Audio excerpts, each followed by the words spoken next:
Cuando uno es niño, es receptor de lo que los demás hacen.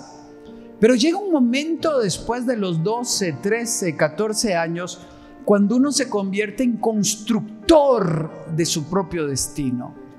Y llega a partir de ese momento, yo no puedo culpar a mi papá o a mi mamá de por qué yo soy como soy.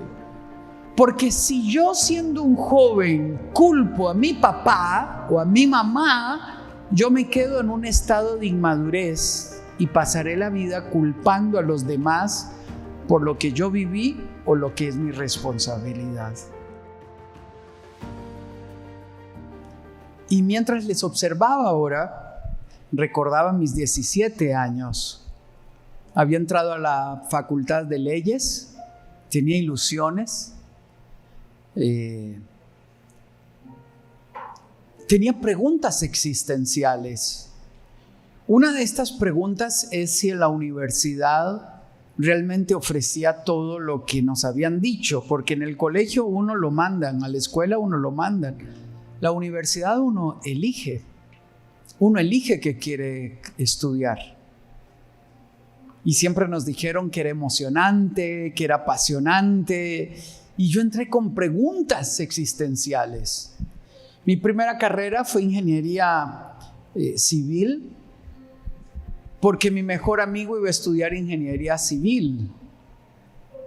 Yo quería entrar a la universidad, pero yo no había hecho el viaje al corazón.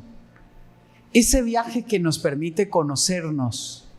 Ese viaje que nos permite preguntarnos ¿quién soy?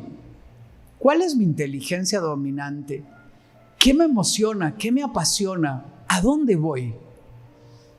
Por eso cuando entré a la universidad le pregunté a mi amigo qué quería estudiar él y él dijo ingeniería. Entonces yo dije ingeniería porque me pareció interesante. Pero eso no te hace matemático ni te hace bueno en ingeniería. Cuando fui a las primeras clases me di cuenta que la matemática generaba un estrés que no terminaba y que eso no era lo mío. Entonces llamé a mi papá, a la persona de autoridad, a mi ejemplo, a quien podía orientarme y le dije, papá, esta carrera no me emociona, no es mi lugar. Él hizo silencio a mis 17 años y él dijo, lo que vos elijas, tu mamá y yo lo vamos a respaldar. Su silencio y su respuesta, que no era la respuesta que quería. Me hubiese gustado que me dijera, podés estudiar tal carrera. No, su silencio fue clave. Porque a partir de esa edad no era la decisión de él ni de mi mamá, era mi decisión. No era el futuro de mi papá, era mi futuro. Yo elijo. Cuando uno es niño, lo llevan de la mano.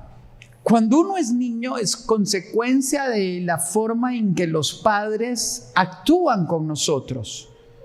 Cuando uno es niño puede generar traumas, puede generar miedos o alegrías. Cuando uno es niño es receptor de lo que los demás hacen. Pero llega un momento después de los 12, 13, 14 años cuando uno se convierte en constructor de su propio destino.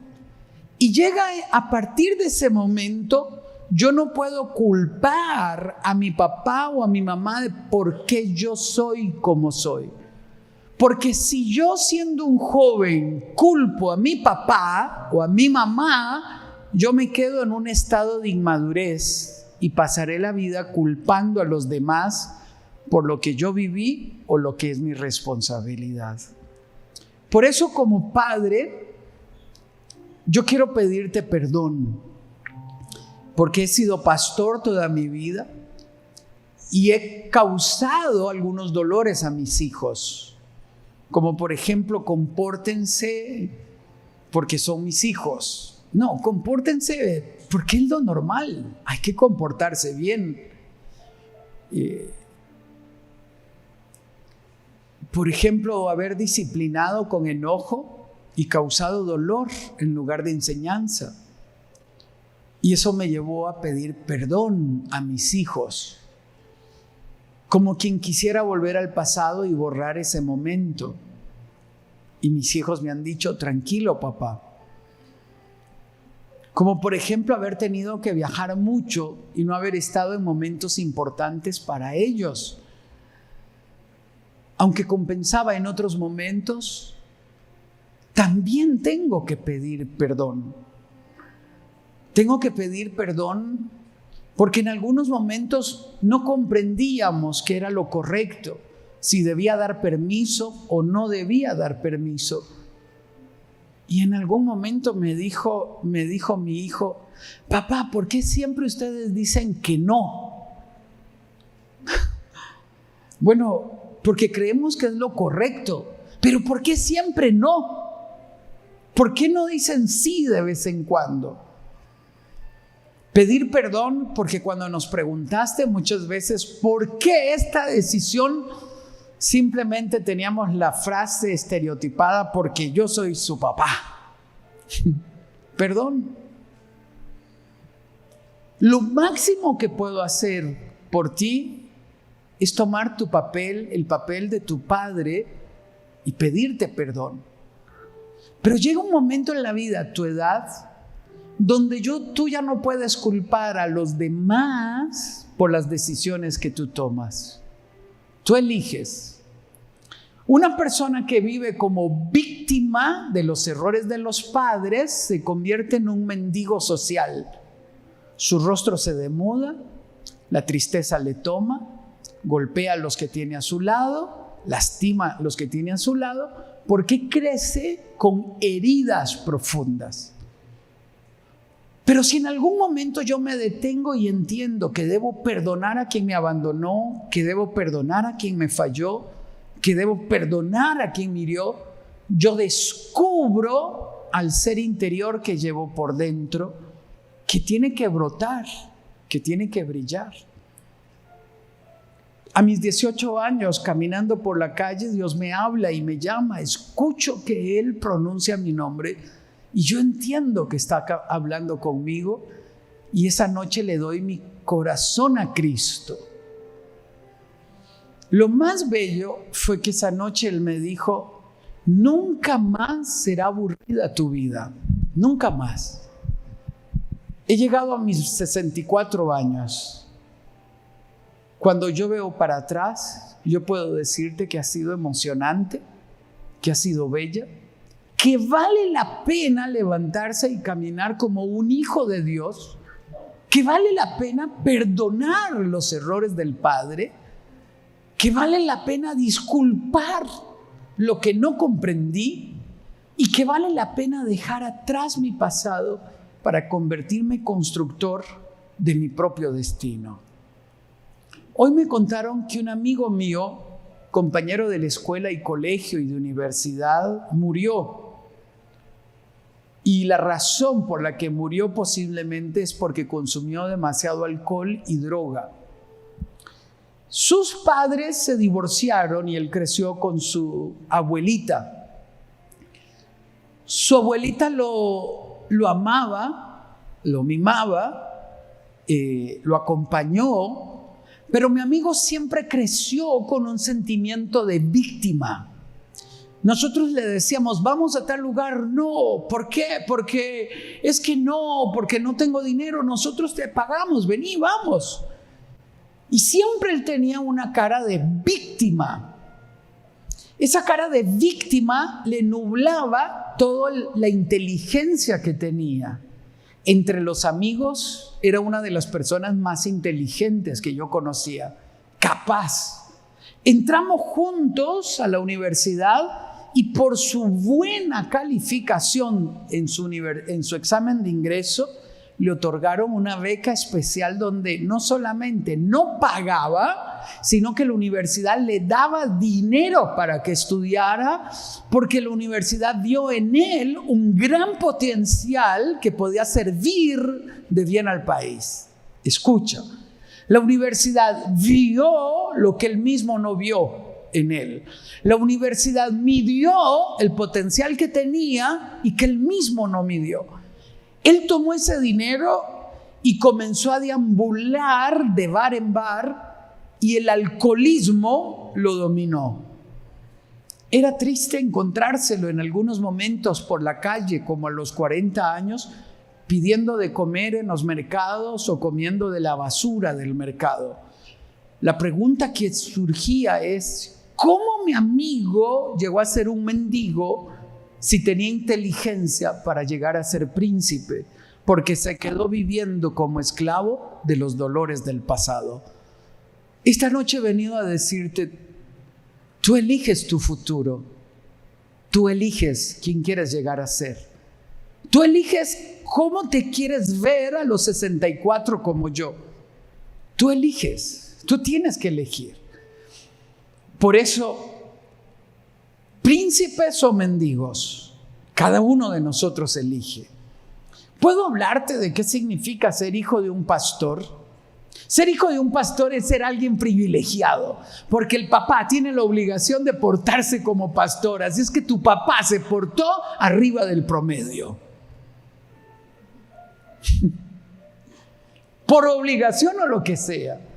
Si usted me pregunta, pero es que mis papás cometieron tales errores, haz la encuesta en tu colegio y te darás cuenta que la mayoría de los padres han cometido los mismos errores que tus papás cometieron. Por lo tanto, tú no estás en una clase privilegiada, tú estás en la misma clase de todos, donde tienes que elegir al crecer, vivir como mendigo o como príncipe. Tú tienes destino. Todos tenemos un destino. Un destino es aquello destinado en el cielo que lleva mi nombre escrito con el dedo de Dios y que te lo dio, te lo asignó desde antes de nacer por ser tú. Y te dio inteligencia, habilidades y te puso en circunstancias para alcanzar tu destino. Tú tienes un destino. Por lo tanto, si tienes vida, ama tu destino. Valora tu destino. Aprecia tu destino. Haz la mejor canción con la letra que late en tu corazón. Prepárate de la mejor manera, aprovechando cada circunstancia para extraer la sabiduría que tus padres tienen, aprovechar las oportunidades que tus padres te otorgan, aprender lo que puedas aprender mientras creces. Si quieres llegar al destino, sí, hay que prepararse y sobre todo hay que conquistarlo. Por ejemplo, elegir con quién casarse. Yo me enamoré de todas las chicas lindas que llegaban a la iglesia. Y me preguntaba, ¿será ella? Muchas veces les llevé de paseo con mi familia porque mi mamá tenía un buen ojo. Una vez llevé a una chica linda que recién llegó a la iglesia de paseo con mi familia. Y en la noche yo me frotaba las manos y le preguntaba a mi mamá, ¿qué te parece, mami? ¿Viste qué linda? Me dice, muy linda, mi amor, muy linda. ¿Pero qué más? Es linda, mi amor. ¿Pero qué más? Es linda. ¿No te diste cuenta? ¿Qué, mamá? Solo hablo de uñas y peinados. No tiene nada más, mi amor. ¡Wow! Y yo dije, wow, aquí yo tengo que aprender. Para construir mi futuro, yo necesito a alguien que sea más allá de linda, que pueda hablar de otras cosas interesantes, que tenga criterio propio, convicciones fuertes. Si yo amo mi destino, debo de elegir inteligentemente quién me acompaña en la carrera para llegar a ese destino. Porque el llegar al destino no es un accidente ni un golpe de suerte, es el fruto de las decisiones que tomas. Conquista tu destino. Tienes que anticipar tu destino. Me recuerdo caminar por la universidad y conversar con algunos amigos del grupo de la universidad. Yo les decía, un día, cuando yo camine por la universidad con mis hijos, les diré que aquí prediqué, que hablé de Cristo, que proclamé a Cristo, que hablaba en los concursos de oratoria de la Facultad de Leyes y hablaba de Cristo. Cuando mi hijo Esteban estaba en la universidad y me llevó al grupo cristiano de la universidad, Recordé aquel momento y me di cuenta que mis decisiones me habían conducido a aquello que había visionado, aquello que había soñado, aquello que había anticipado. Hoy estoy predicando con mis nietos y estoy haciéndolo intencionalmente porque quiero que desde temprano mis nietos sientan la vibración, la vida de lo que es servir a Cristo, para que al crecer ellos puedan seguir mi camino o su propio camino, pero que puedan decir que mi abuelo me inspiró. Tengo que anticipar el futuro. Si tú no tomas tiempo para soñar con tu futuro, para anticipar tu futuro, para amar tu futuro, tu vida será aburrida. Y lo más emocionante que vivas es que llorarás en alguna buena película, pero cuando piensas en tu vida, no te emociona para nada. Pero si tú tienes sueños que te ilusionan, tomas tiempo para conocerte, inviertes tiempo en preguntar a los demás sobre ti mismo para que ellos te ayuden a ilustrar qué ven en ti, tomas tiempo para conocer a tu Creador y a partir de él descubrir tu propio diseño, dejarás que tu vida se apasione por el futuro. Una de las lecciones que he aprendido en estas elecciones de Estados Unidos es que el nuevo presidente tiene 78 años. Donald Trump tiene 78 años. ¿Usted ha visto la energía que tiene este hombre?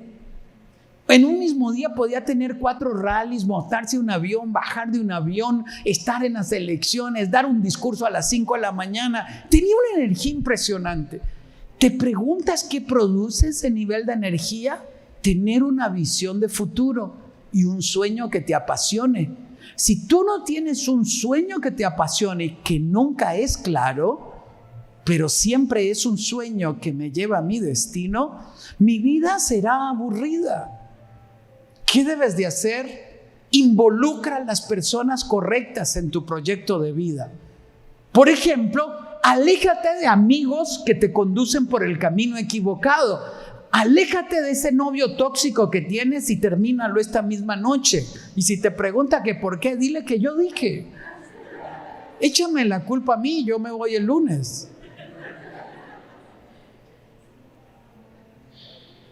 Pero escúchame, si tú quieres tener éxito en la vida, acerca tu destino a las personas correctas. Porque aprenderás a caminar como tus amigos caminan, hablar como tus amigos hablan y aprenderás a llegar al destino que tus amigos planean llegar. Únete a la gente correcta y sobre todo, confía en Dios tu destino. Muchas veces me preguntaba a tu edad si yo llegaría a mi destino, si yo tenía la inteligencia suficiente para lograrlo. En la escuela decía mi maestra que yo era tonto porque no me iba bien en los exámenes. No, es que las clases eran aburridas. Y como tenía déficit de atención con hiperactividad, se me olvidaba que había examen. Yo de la escuela recuerdo el recreo. Pero la escuela no me ayudó a revelarme a mí mismo. La escuela me aburrió. Y pasaba porque mi papá colaboraba mucho en la escuela, si no, no paso. Así es que dígale a su papá que colabore mucho en la escuela para que le vaya bien. Pero la escuela no reveló quién soy yo. Cuando yo llego al colegio y me quedo en español, yo estoy en vacaciones, en aquel verano maravilloso, mis amigos jugando en la plaza y yo en clases de recuperación, y me pregunté por primera vez a mis 15 años, ¿yo soy tonto o soy vago? ¿Por qué estoy aquí? O sea, yo no debería estar aquí en un verano de vacaciones estudiando, yo debería estar jugando. ¿Pero por qué estoy aquí? Porque me había hecho dependiente de mis amigos, me había hecho un seguidor de lo que ellos decían, y esto me había convertido en un mediocre. Pero ahora yo quería encontrarme conmigo mismo, descubrir cuál era mi propia forma de aprender, de estudiar, cuál era mi esencia. Y comencé un viaje de conocerme a mí mismo. En cuarto año del colegio, mis calificaciones variaron tanto porque aprendí a hacer del estudio un juego y no una obligación. Y esto me apasionaba. Mis notas cambiaron tanto que aquella vez recuerdo que le llevé la calificación a mi mamá y me dijo, son tuyas. Y ahí yo fui consciente que algo había pasado dentro de mí. Ni mi mamá misma me creía. Pero fue emocionante, porque a los 17 años algo ocurre dentro de uno. Uno se da cuenta que ya no es niño y que ahora construye su propio destino. Déjame llevarte a una historia para ilustrar este punto. Es la historia de José y sus hermanos. El bisabuelo Abraham tiene Isaac. La promesa de Abraham alcanza a Isaac y la promesa de Isaac alcanza al nieto Jacob y la promesa de Abraham, de Isaac y Jacob alcanzaría a sus hijos. De cada uno de ellos nacería una tribu del pueblo de Israel. Por sus venas corre sangre real, pero no lo saben. Son pastores de ovejas, cuidan ovejas, atienden el rebaño de las ovejas. Pero en ellos corre sangre real. Dios tenía planes, tenía destino. Cada uno se levantaría como un príncipe, pero cada uno elige interpretar su vida como quiere interpretarla. Observa la historia. Génesis 37:2 dice, esta es la historia de Jacob y su familia.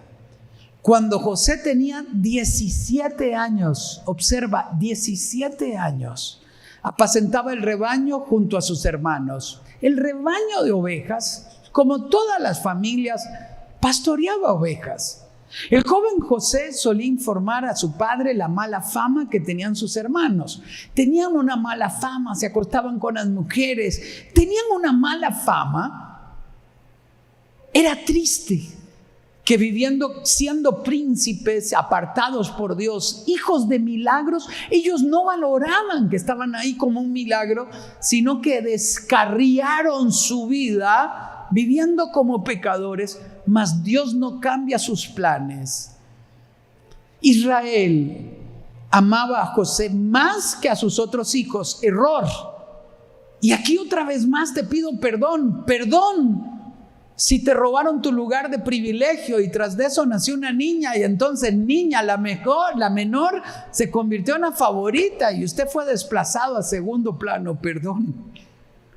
Perdón si en algún momento te dijimos tonto porque hubo una mala calificación en una explosión de enojo y no supimos valorar tu vida y no supimos apreciar todo lo que Dios tenía para ti. Perdón. Igual que José, el papá cometió un error, amó más a José que a sus otros hermanos y esto creó rivalidad entre los hermanos, odio hacia José. Lo amó porque lo había tenido en su vejez. Tras de eso manda confeccionarle una túnica elegante, diferente a la de sus hermanos, más odio todavía. Viendo sus hermanos que su padre amaba a José más que a ellos, comenzaron a odiarlo y ni siquiera lo saludaban. ¿Te das cuenta que no solamente tú has vivido cosas duras? ¿Te das cuenta que no solamente tú te sientes marginado, odiado y te ponen sobrenombres? No solamente tú, los hijos de los patriarcas también lo vivieron. Cierto día, para ponerle sal a la herida, José tiene un sueño, varios sueños, y se lo contó a sus hermanos. Entonces, como era un sueño donde Dios le hablaba de futuro a José, sus hermanos, ¿qué dice? Lo odiaron todavía más. ¿Te das cuenta que no solamente tú has vivido momentos duros y difíciles? No es fácil crecer en una familia, no es fácil, no hay familia perfecta, aún en la familia de los patriarcas. José decía, presten atención y les voy a contar un sueño. Resulta que estábamos todos nosotros en el campo atando gavillas. De pronto mi gavilla se levantó y quedó erguida, mientras que las de ustedes se juntaban alrededor de la mía y se inclinaban ante ella. ¡No! Entonces sus hermanos le replicaron, ¿de veras crees que vas a reinar sobre nosotros? José nunca dijo que iba a reinar. José solamente contó un sueño. Él nunca dijo que yo voy a reinar. Nunca dijo eso. Él solamente contó un sueño que lo hacía proyectarse hacia el futuro. Amar el futuro. Amar un destino. ¿Se entendía el destino? No, no se entiende el destino. ¿Se entiende el sueño? No, no se entiende. Solo tuve un sueño. ¿De veras crees que vas a reinar sobre nosotros y que nos vas a someter? Entonces, acto seguido, dice, y lo odiaron aún más por los sueños que él les contaba. No solamente se lo contó una vez, se lo contó muchas veces. ¿Tú piensas que solo tú has sido incomprendido por tus hermanos, por tus padres, por los hermanos de la iglesia? Pórtese bien porque usted es el hijo del pastor. ¿Eso es lo más duro que has vivido? Eso no es nada. ¿Tú pensaste que eso es duro? Pregúntale a José a ver si eso es duro. ¿Sabes qué hicieron sus hermanos? Lo vendieron como esclavo, pero no lo vendieron porque querían venderlo como esclavo. Lo querían asesinar. Lo tiraron a un pozo y dijeron que se muera. Y Rubén, el hermano mayor, lo salvó y dijo, no, vendámoslo como esclavo. ¿Perdón? Eso es duro. Ahora, después de ser el hijo favorito, después de ser el que tenía túnicas, después de ser el amado de la casa, ahora tiene que vivir como un esclavo. Un esclavo no tenía derechos, un esclavo no era libre, un esclavo era una cosa, propiedad. No era fácil. Hablemos de los hermanos. Nacieron con un destino que vivir, con un futuro que soñar. Por sus venas corría sangre real, pero ellos no lo sabían. Lo que quiero decirte es, por tus venas corre sangre real y te tiene que ser revelado. Porque si yo vivo como víctima,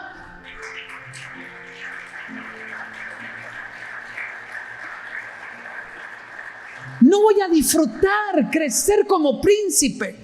Tienes que comportarte como príncipe, caminar erguido, con la frente en alto, sabiendo que tienes destino que va más allá de lo que hoy ves y lo que hoy entiendes.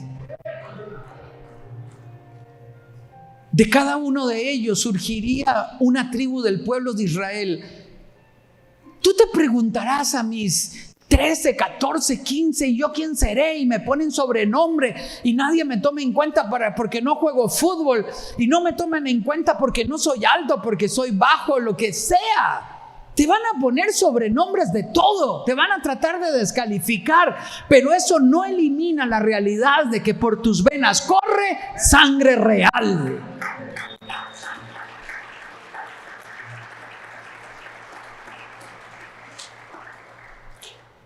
Sus vidas tenían destino y una misión que cumplir.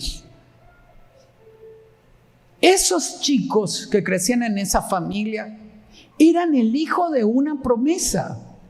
El Salvador del mundo nacería de uno de ellos. No nació de José, nació de Judá.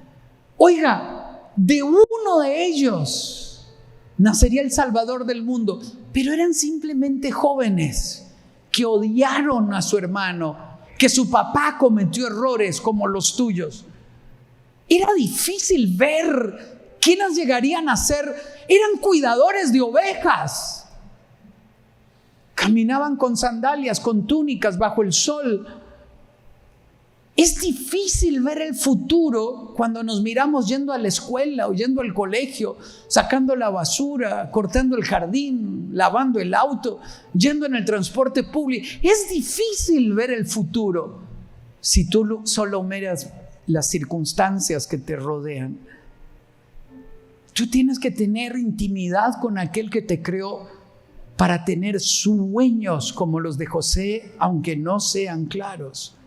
Cuando estudiaba leyes, varias veces en la habitación donde vivíamos, en la casa de mis tíos, yo me paraba frente al jardín y me ponía a hablar con Dios y yo le decía: Señor, yo sé que te voy a servir, comencemos ya. Y el Señor me decía: no puedes hasta que no salgas aprobado y termines esto que te he puesto a terminar.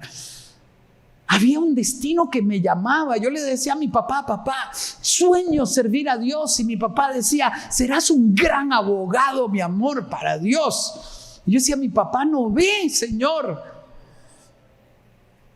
Y lo único que yo le pedí al Señor para dedicarme al ministerio es que mis padres me bendijeran. Y a los 21 años, Dios le habla a mi papá y él me bendice. Cuando él me dijo: ¿qué pasa, hijo? Yo le dije: papá, mi corazón ya no está en la facultad, ya cursaba mi último año, iba a la práctica del derecho, a los consultorios jurídicos y ¿qué quieres hacer? Quiero servir a Dios, papá. Esa es mi pasión. Y él comenzó a llorar y dijo: en este grupo de la universidad se convirtieron tus hermanos, yo me reconcilié con Dios. Dice: lo mínimo que podemos dar a Dios es tu carrera, arrodíllese, mi amor. Y nunca me olvido, de rodillas en la sala de mi casa, 8:30 de la noche, mi papá me consagró al ministerio. Dios cambió las cosas. ¿Qué iba a hacer yo? Yo no lo sabía. Yo solo sabía que había dentro de mí una pasión, un sueño, como gavillas que se inclinan y otras que se quedan erguidas, pero es difícil interpretarlo. Yo solo sé que tenía un destino escrito con el dedo de Dios y yo quería vivir ese destino. Siendo príncipes, los hermanos de José vivieron como mendigos, se apartaron al mal y no escucharon la voz de Dios.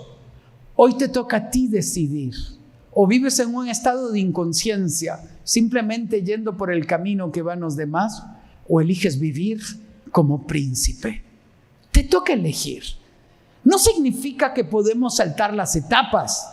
Significa que debemos cuidar ovejas cuando se cuidan ovejas. O como José, estar en la cárcel, como le tocó estar en la cárcel, o ser esclavo.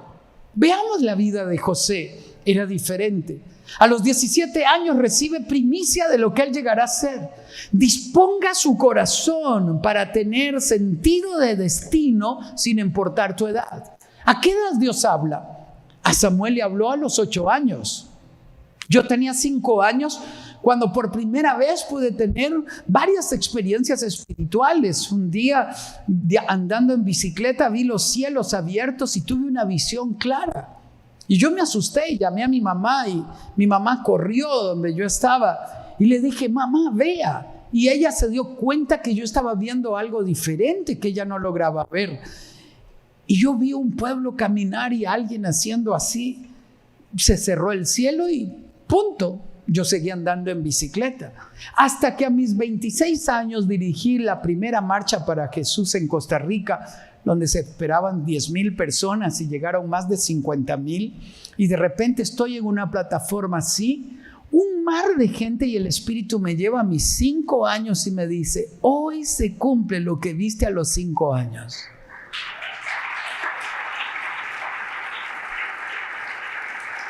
La pregunta que surge: ¿cuándo Dios habla? Cuando tú dispongas tu corazón a darte cuenta que quien te llama y te dice: Samuel, Samuel, no es tu papá, es Dios tratando contigo. No es que tú sigas el camino de tu papá, es que tú sigas el camino que Dios ha trazado para ti. Por eso, después de la tercera vez, Samuel, el sacerdote Elí, le dice: y la próxima vez que lo escuches, dile: Señor, heme aquí. Cada uno tiene que responder al llamado independientemente de su edad. Y tu llamado es tuyo, es particular, es personal. Donde quiera que vayas, serás un ministro de Cristo. José es fiel a Dios y bendice a las personas que se relacionan con él. Vive como alguien que tiene destino. Si era hermano, era bueno. Si era esclavo, fue el mejor. Si estaba en la cárcel, le dieron la llave de la cárcel, porque donde quiera que él llegaba, él brillaba. Se notaba que era alguien que tenía destino y que amaba a Dios. Donde quiera que llegues, brilla. Sé fiel a eso que late en tu corazón. Sé tú mismo. José huye de la seducción y elige el camino de la excelencia, del trabajo duro. La mujer de Potifar, que seguro era bella, lo codicia, lo desea, lo seduce, lo planea todo. Le sale sensualmente y no hay nadie en la casa. Están solo José y la mujer de Potifar. Ahí tiene que elegir José. Ella le canta la canción que le cantaba todos los días: duerme conmigo, José. Y José le dice: señora, todo me es lícito en esta casa y todo me ha sido entregado menos usted, señora. Parece una canción de Arjona, ¿no? Es la versión cristiana de la canción de Arjona. Tengo que susurrársela a la Arjona. Todo me es lícito menos usted, señora. Yo creo que si hubiésemos podido hablar con José, tal vez a sus 20 años,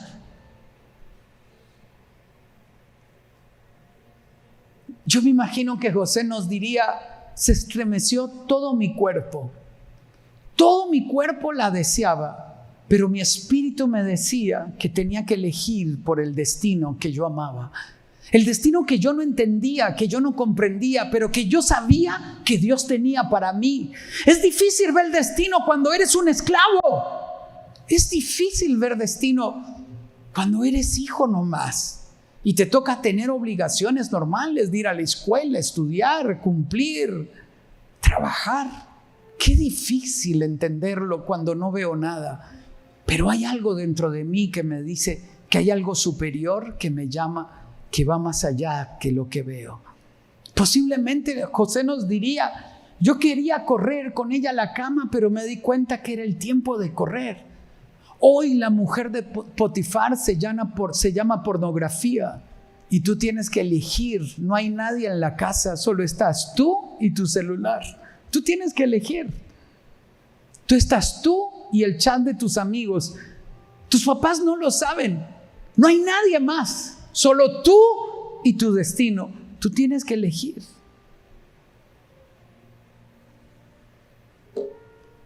La mujer de Potifar le decía: nadie hay en la casa y nadie se dará cuenta. La pornografía te dice: nadie se dará cuenta, nadie se dará cuenta. La inteligencia artificial lo sabe todo, Dios lo sabe todo y tu conciencia lo sabe todo. Si abres puertas oscuras como las de Sansón, yo me lo imagino que creció todo grande y un día dijo: tómenme a esta filistea por esposa, y sus padres le dijeron: ¿acaso no hay mujer en Israel? Me lo imagino golpear la mesa y sonar fuerte. Dice: tómenla porque quiero. Ahora era más grande que el papá, más inteligente que el papá. Y hoy diríamos de Sansón: y tiene más tecnología que el papá. Ten cuidado, porque lo que ocurre en privado se manifiesta en público. Y si yo abro puertas peligrosas, podría entrar en un viaje de oscuridad que atrapa mis sueños y pone en riesgo mi destino. José huye de la seducción. ¿Por qué? Porque tiene un Dios al que conoce. Porque sabe que hay un destino. José dejó que a través de la adversidad Dios formara el carácter de un príncipe.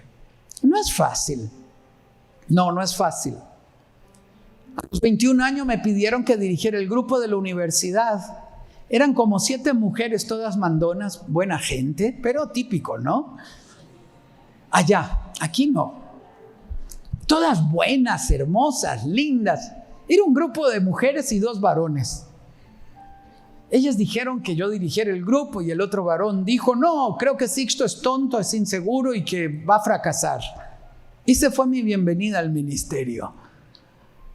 Y yo me quedo viendo a mi amigo, yo no entiendo nada. Yo vuelvo a ver a todas las mujeres que tenían cara de mamás y todas dijeron que yo era. Así es que los 2 varones débiles le hicimos caso a las mujeres mandonas. Y yo acepté el reto. Espero esto nunca lo vean mis amigas. Pero ellas saben que eran así.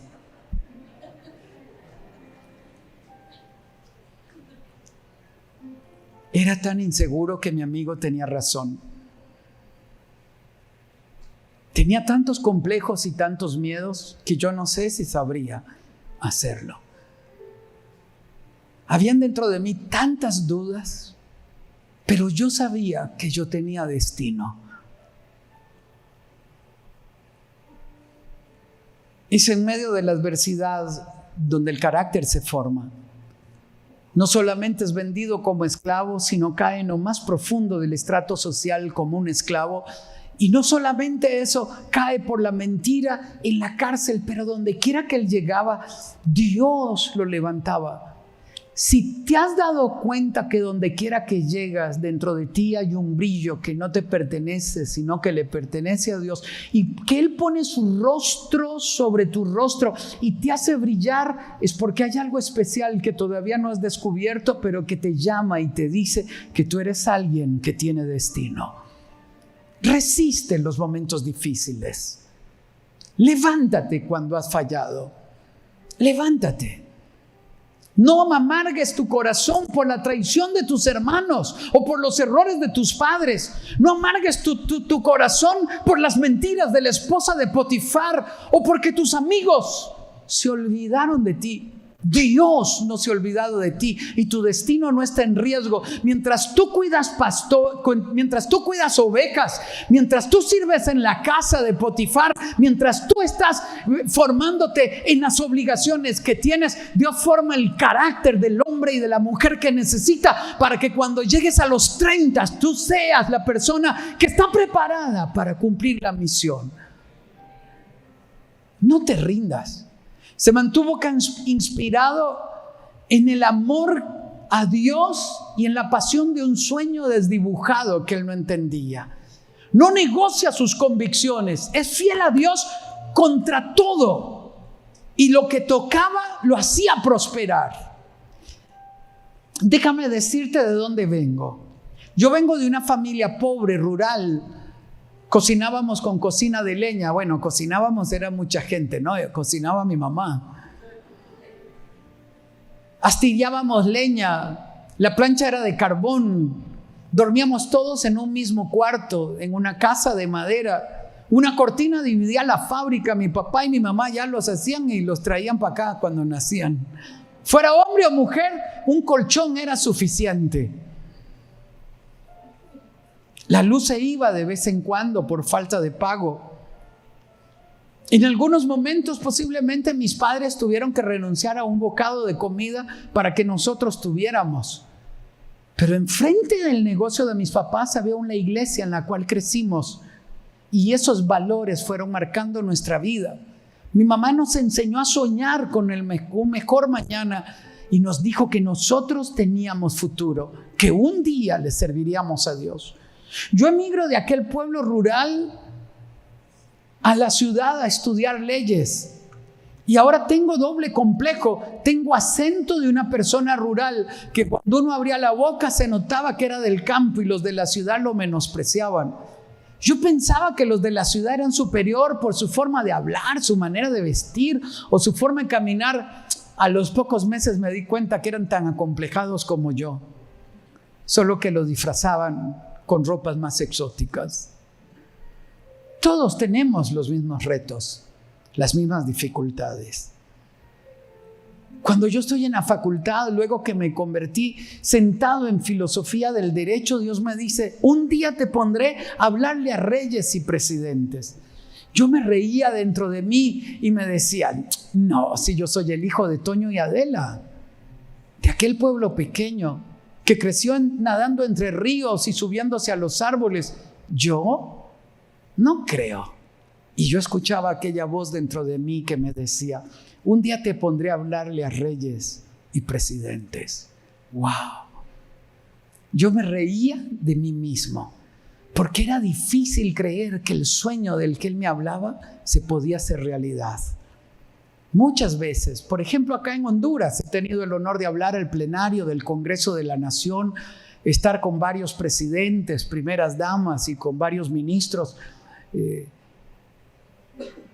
El otro día en Casa Presidencial acá y también en Casa Presidencial en México, Cuando yo miraba al presidente, yo me decía a mí mismo, ¿qué hace el hijo de Toño y Adela aquí? Pero al mismo tiempo venían mis 20 años, cuando en la facultad Dios me hablaba y me decía que yo viviría eso. Cuando yo miro para atrás me doy cuenta que todos los sueños que Dios dijo que uno viviría se cumplen si tú te mantienes fiel al llamado que Dios ha dado a tu vida. En el tiempo indicado, cuando Dios diga, cuando las cosas ocurran, todo se cumple. Génesis 41:46 dice: tenía 30 años José cuando comenzó a trabajar al servicio del faraón, rey de Egipto. Tenía 30 años. La pregunta que surge es: ¿cuándo se va a dar? Yo no lo sé. Jeremías fue llamado a los 22 años, Samuel fue llamado a los 8 años, Moisés fue llamado a los 80 años, Abraham fue llamado a los 75 años, José fue llamado a los 30 años. Yo no lo sé. Yo sí sé que cuando tú eliges caminar como príncipe, todo lo que Dios te ha dicho se cumple. Génesis 50:20. Ahora José hace el examen hacia el pasado. Los hermanos están frente a José. Aquellos siguieron con las mismas actitudes y ahora llegan mendigando alimento ante un príncipe de Egipto, y José se revela. Dijo: es verdad que ustedes pensaron hacerme mal, es verdad, pero Dios transformó ese mal en bien para lograr lo que hoy estamos viendo: salvar la vida de mucha gente. ¡Wow! La otra vez estaba con el presidente de Paraguay y me pidió que hablara a los ministros sobre el tema de familia, cómo gobernar en tema de familia. Habíamos almorzado en su casa y de repente abre una sala de junta de reunión. Todo el gabinete está ahí. Cuando yo veo esa escena y mi amigo, el doctor Yuri Mantilla y Rick Olson, nos asustamos. Pero yo volví a mis 20 años a mi facultad de leyes, sentado de último en la clase de filosofía del derecho, y la palabra de Dios venía a mi corazón. Un día, hoy estaba viviendo ese día.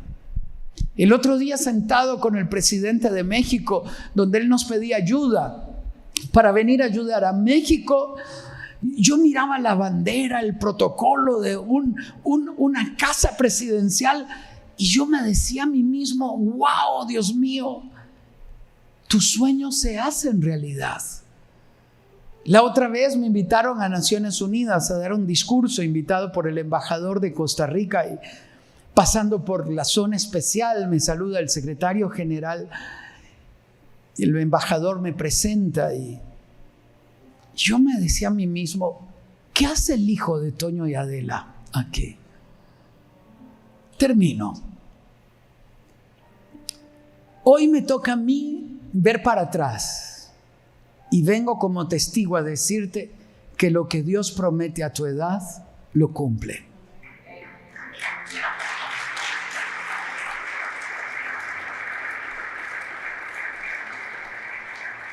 Dios no cambia sus planes contigo aunque te portes como un mendigo. De cada uno de los hermanos de José nació una tribu de Israel. Pero toda la vida vivieron reclamándole a la vida, porque José era el hijo favorito, porque ellos eran pastores de ovejas. Tú tienes dos caminos: o vives reclamándole a la vida por los errores de tus padres, o entiendes que Dios tiene un destino contigo. Puestos de pie.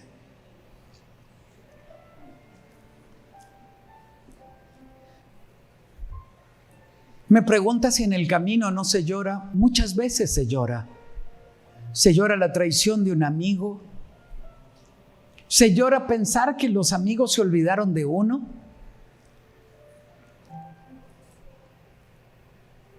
José ayudó al panadero y al copero del faraón. José pensó más de una vez que aquellos a los que había ayudado se olvidaron. Se olvidaron, no, uno murió y el otro llegó y en el momento indicado Dios lo usó.